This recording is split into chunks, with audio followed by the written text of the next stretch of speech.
It was Thomas Jefferson who said, "The Republic is the only form of government which is not eternally at open or secret war with the rights of mankind."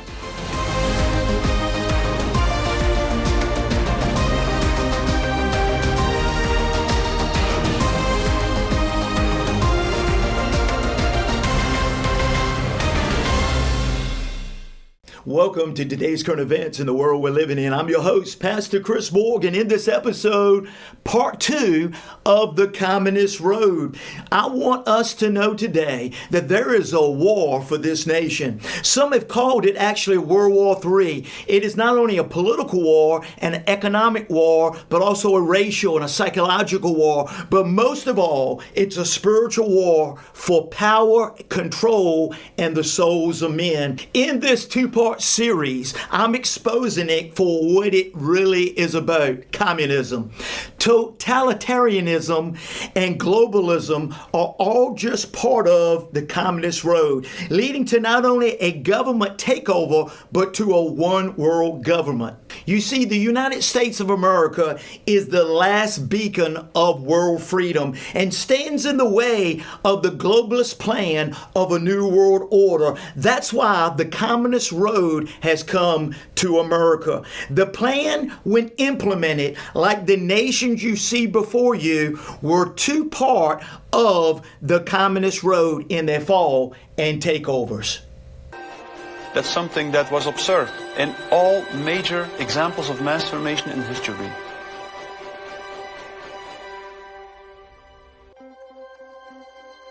Karl Marx was a German philosopher and social theorist who lived in the 1800s.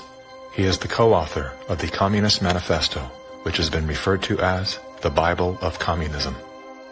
His theories of class conflict and dialectical materialism were instrumental in shaping socialist and communist movements worldwide. Joseph Stalin, Vladimir Lenin, Leon Trotsky, Mao Zedong, Che Guevara, Fidel Castro, Kim Jong-un, Hugo Chavez, Nicolas Maduro, and many other communist revolutionaries have cited Marxism as the foundation of their political ideologies. Marx rejected all concepts of God, as well as the traditional family. According to members of his own family, Marx was emotionally, verbally, and physically abusive. His wife, Jenny, was plagued by depression, which was compounded by Karl's adulterous impulses and his inability to provide for his children. Despite his privileged upbringing and formal education, Karl Marx was often unwilling to work and instead relied on the financial support of friends and family.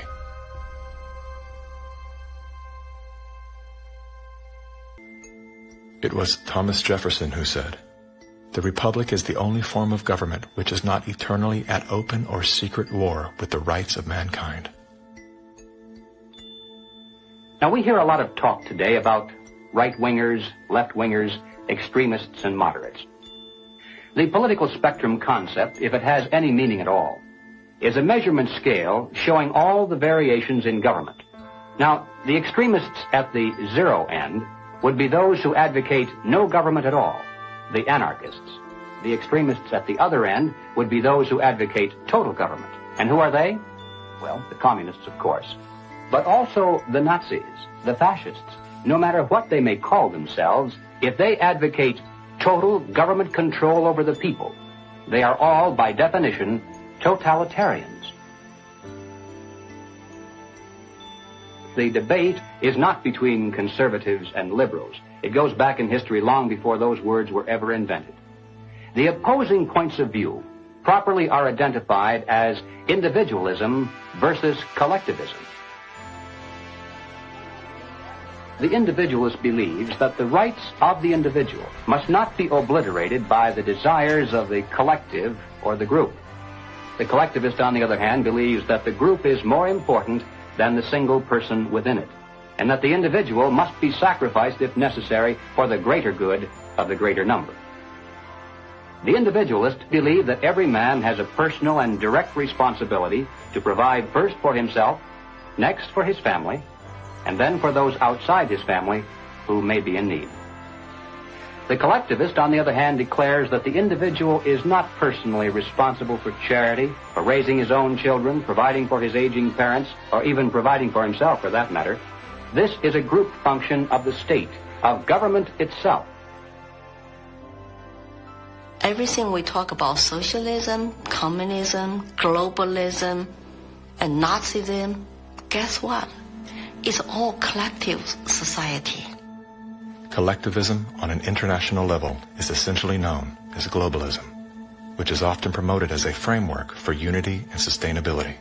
Under the guise of philanthropy, the leaders of the globalist movement leverage every possible crisis to advance their plan to replace national sovereignty with a one-world government.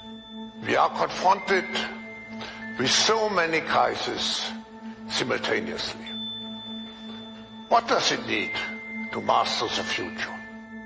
It is the globalists who are behind the destructive new methods of control, like ESG, the acronym for Environmental, Social, Governance.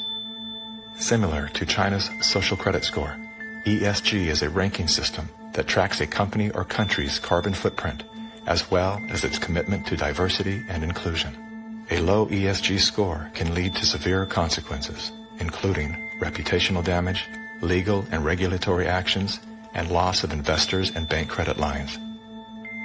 Within the last decade, numerous nations and thousands of major brands have been coerced to adapt to the ESG program, and today, many of them are paying the price. In his Communist Manifesto, Karl Marx wrote, "The theory of communism may be summed up in a single sentence: abolition of private property." In 1943, the following directive was issued from party headquarters to all communists in the United States. It read, "When certain obstructionists become too irritating, label them as fascist or Nazi or anti-Semitic. In the public mind, constantly associate those who oppose us with those names which already have a bad smell. The association will, after enough repetition, become fact in the public mind." The founding fathers were racist, misogynist, fascist political party, radicals on the far right, anti-Semitic, xenophobic, transphobic, Uncle Tom's white supremacist, domestic terrorist, neo-Nazi organizer, Nazis. You are an anti-vaxxer. Anti-vaxxers. Racist. Name-calling is their number one bullying tactic, and they apply it unremittingly to anyone who questions their dogma or says something they find unacceptable or offensive. As early as 1928, the communists declared that the racial differences among our people constituted the weakest and most vulnerable point in our social fabric. By constantly probing and straining at this one spot, they calculated that eventually the cloth could be torn apart and that Americans could be divided, weakened, and perhaps even set against each other in open combat. They said in no unmistakable terms that the Negro people, because of their social status and their predominant working class composition, offered greater revolutionary possibilities than any other cross-section of the population. How do we get out of this mess? Revolution, nothing less. Revolution, nothing less. Revolution, nothing less. Revolution, nothing less. Revolution, nothing less. The communists call not only for extensive chaos within the cities. The plan is for raging fires from one city to the next. The average American, they say, soft and decadent, when he sees billows of black smoke rising from one horizon to the other, when at night the only light he has to see by is the flickering red from flames leaping into the sky, he'll become paralyzed with fear and panic and do nothing to interfere with the guerrilla bands as they strike at the community's power centers. To justify violence, they have to be able to claim that they're liberating people. And if people are to be liberated, then it's necessary to go through the motions, at least, of pretending that they have a right to form a nation of their own. The Communist Party called for their liberation, to break away from the United States and to set up their own nation within our borders. Activists now control a barricaded area. It's been called an autonomous zone. They want it to be free of capitalism, state authority, and police. To take the United States, all of the United States, it'll be necessary, they say, to involve white people as well as black, and in general, to escalate the revolution in America from race war to class war. Eat the rich and feed the poor. This is class war. Now, when they talk about pressure from above, they mean using their people and their influence within the very government marked for takeover to bring forward official recommendations for legislation. The recommendations, of course, are offered supposedly as solutions to national problems, but when passed into law, their only real effect is to vastly increase the power of government and to move the country that much closer toward the ultimate goal. The pressure from below, then, involves using their influence over the various mass membership organizations of the country to create the appearance of great popular support for these recommendations. Of course, the members of those organizations must never suspect that they're being used to promote the communist program. Now, the silent majority, the average person, is caught right in the middle. He looks above and sees highly respected spokesmen for government calling for socialist legislation. He looks below and sees mobs of demonstrators shouting for the same thing. He says to himself, has everyone gone crazy, or is it me? Now, he's still in the majority, of course, but he doesn't know it. He thinks he's helplessly outnumbered, and he bows to what he thinks is the democratic will of the majority. A lot of these ideologies, right, with what people call these days, woke. If people were these horrible, awful, bigoted, racist, xenophobic, white, but it wouldn't even work. The only reason it even works is because people are so compassionate that I want to make sure I use the right words and I say the right phrases. So you're actually weaponizing the fact that people are decent people, and you're taking that compassion and you're targeting it at, this is the group of people who you should be angry at. They weaponized human compassion. We mustn't kid ourselves into thinking that the communists have placed their agitators only into the black communities. They're working both sides of the street. They want hatred, violence, and bloodshed between the races, and they don't care how they get it or whom they use, even children if necessary. My young comrades. Hi! This is my way of figuring out if you've been tainted by the patriarchy. Patriarchy? Oh! This looks creepy. It looks creepy. Why? There's just this thing about white people that just makes me be like... Oh, looks like Donnie got a full cookie. Because he's a white man. Say it with me. Structural racism! Yeah! You may have wondered why the Communist Party has been a staunch supporter of the drive to place a black studies curriculum into our high schools and colleges. The reason becomes obvious the minute you take a look at the textbooks and the study guides.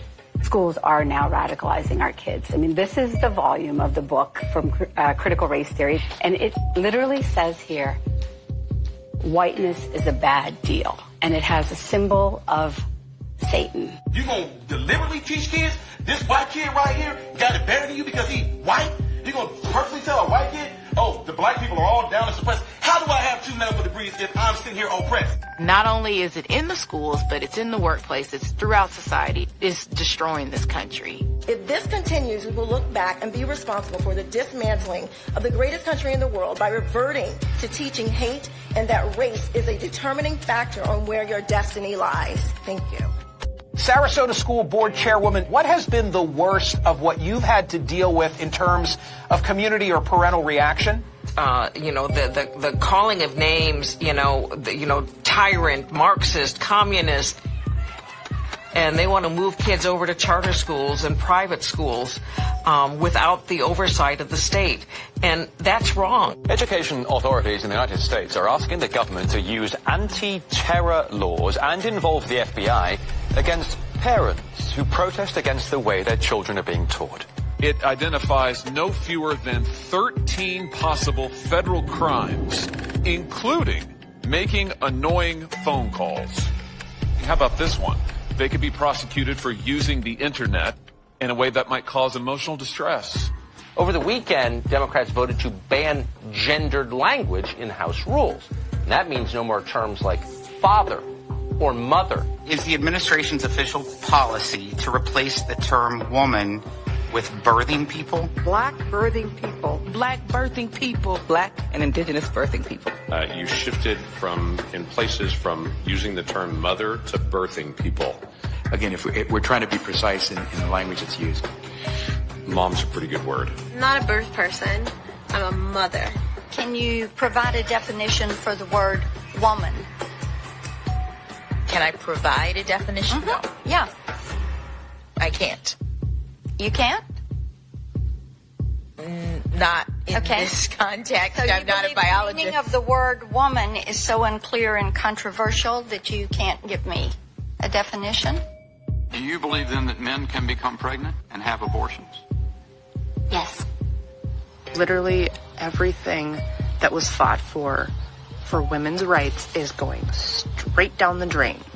This environment that has been created and corrupted and manipulated does not respect women, does not respect children, does not respect men. It cares nothing for family. So that's why they have to attack mother and remove father, because she's going to protect that child, he's going to protect that woman, and they both are going to protect society. Good evening. Good evening. Thank you very much. Thank you for your service.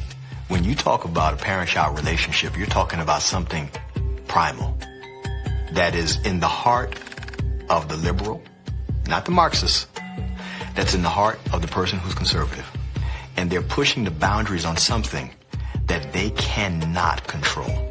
Washington State is on track to lawfully take gender-dysphoric children away from parents who oppose transitioning treatment. That is against the Constitution. The only time a parent loses their rights is if there's an extreme circumstance. It's severing the bond between the parent and the child. What they're doing is they're dividing families to take control of the children. The biggest offense against communism is the nuclear family. In Chapter 2 of his Communist Manifesto, Karl Marx wrote, "Abolition of the family. The bourgeois family will vanish as a matter of course." We're here today to represent the millions of black Americans who disagree with the Black Lives Matter movement. If you go to Black Lives Matter website, it says that we disrupt the nuclear family. That's my wife. This is our 4 children. Why would you disrupt the nuclear family? Because the real objective is to remove the family as a possible alternate source of guidance and support. All totalitarian regimes strive to destroy the close-knit family in order to remove any loyalties that might be higher than to the state itself. We're so used to thinking in terms of the old-fashioned concepts of warfare, we fail to realize that the favorite weapons of communist conquest are instead propaganda. Do you know who the greatest propagator of disinformation in the history of the world is? The U.S. government. The slanted view of history. History has been written to tell us a certain story. The 1619 Project is trying to reframe that story. What these people are doing is subverting young black minds to think that the Revolutionary War was fought in order to preserve slavery. And it's based on something that simply isn't true. The tactics of internal subversion. I thought that America was racist. I thought it was patriarchal. I thought our capitalist society was just a means of exploiting people.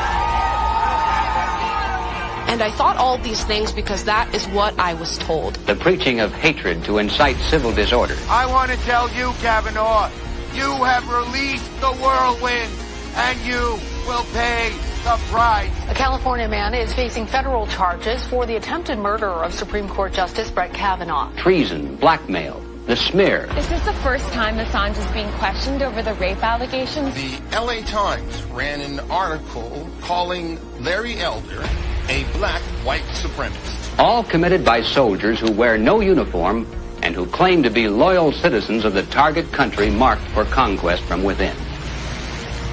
World War III that rages around us right now is a political war, an economic war, a psychological war, a spiritual war. As a matter of fact, the bomb as a psychological weapon is being dropped on the American people every single day. You probably assume you're safe. That could be a deadly mistake. Bracing for food shortages. And labor shortages. Shipping delays. Supply chain disruption. A new coronavirus variant. The worst virus variant. Ultra transmissible. It can kill you. It can kill you. A surge in crime. Acts of terrorism. Domestic terrorism. White terrorism. White supremacy. Mass shooting. And nuclear conflict. World War III. Vladimir Putin. Russia. Environmental doom. Fire, storms, and deadly floods. I don't want you to be hopeful. Science tells us we have 9 years. This storm will kill you. I want you to panic. It is promoting fear. It will kill your children. Feelings of fear. It will kill your pets. The world is a very terrifying place. Unless you get lucky. I want you to feel the fear I feel every day. Walk me through, if you would, what happens scientifically inside our minds when we're in a state of fear, and then how that affects our external choices and the direction of our lives. This is well known and well researched in the psychological literature and the psychiatric literature, that when someone is afraid, when someone is in a state of fear, that person cannot think rationally. You resort back to a more primitive way of making decisions, which is highly emotionally driven. And when you're placed in a chronic state of fear, as we have been, you end up in a, what I would call a traumatized state, meaning that you're not just momentarily scared, you are frozen. You have seen your ability to think critically suspended. The issue is not about COVID or vaccines or anything else. It's not that. That is the polarizing impulse that gives rise to our general sense of ill at ease, which then amplifies our willingness to fall for reflexive classifications like race or, the isms that we want to fight about. The more we can distract people by creating the illusion that says everything is fearful, the more we can manipulate the population. We were groomed for decades to be fearful, whether it was drop and cover. We must be ready all the time if the atomic bomb explodes. Duck and cover. To protect against the threat of nuclear annihilation, or more recently, the impending ecological collapse of our planet in 12 years that AOC and Greta Thunberg keep warning us about. The world is going to end in 12 years if we don't address climate change. How dare you? All of these fears are grounded to some degree in reality. They're not completely invented, but they are exaggerated so greatly that we cannot actually reason through them anymore. When people are afraid, they won't just accept authoritarianism, they'll demand it. They will demand it. Somebody do something. Somebody take charge and tell me what to do. Like, where do I stand? Where do I walk? What do we do? What are the rules? And again, people in power always use that, right? What they say, never let a good crisis go to waste. We can take this and we can now enact policies that normally we wouldn't be able to get away with. Maybe in a couple of decades, when people look back, the thing they will remember from the COVID crisis, this was the moment that we agreed to be surveyed all the time. And maybe even after the event is over, maybe we can still keep 30%. And over time, multiple crises, suddenly you have a government or an individual who has far more power than they're actually supposed to. The leaders of the mass, the people who pronounce a narrative in public space, usually are hypnotized themselves. They believe they need to reshape society to be able to deal with the challenges society faces. And they believe so fanatically in that ideology that they think it's justified to manipulate and cheat and to use all kinds of narratives to convince people to go along with that ideology. But with our blessings come responsibilities, and with responsibilities come risks. The challenge of our time is that we must accept both the responsibilities of our blessings and the risks involved in defending them for ourselves and for future generations. And we must do this without hesitation if we are to be worthy benefactors of that precious heritage of freedom passed on to us through the epic sacrifices of those who have gone before. Now, that is not flag waving, and it is not cliched patriotism. That's a simple statement of the obligations of citizenship in this glorious land, our land, which with God's help we shall preserve. Well said. With privilege comes responsibilities. What will be ours? That is the great question. And in his documentary, The Great Awakening, Mickey Willis honors the legendary G. Edward Griffin, who clearly warned Americans of the communist road. I want to leave you to be encouraged today to know that Jesus can be not only Lord over your life, but we need to call him Lord over the United States of America. The scripture says, if my people who are called by my name would humble themselves and pray and seek my face and turn from their wicked ways, I'll hear from heaven, forgive their sin and heal their land. Our land needs healing, and Jesus is its only answer. I call you blessed.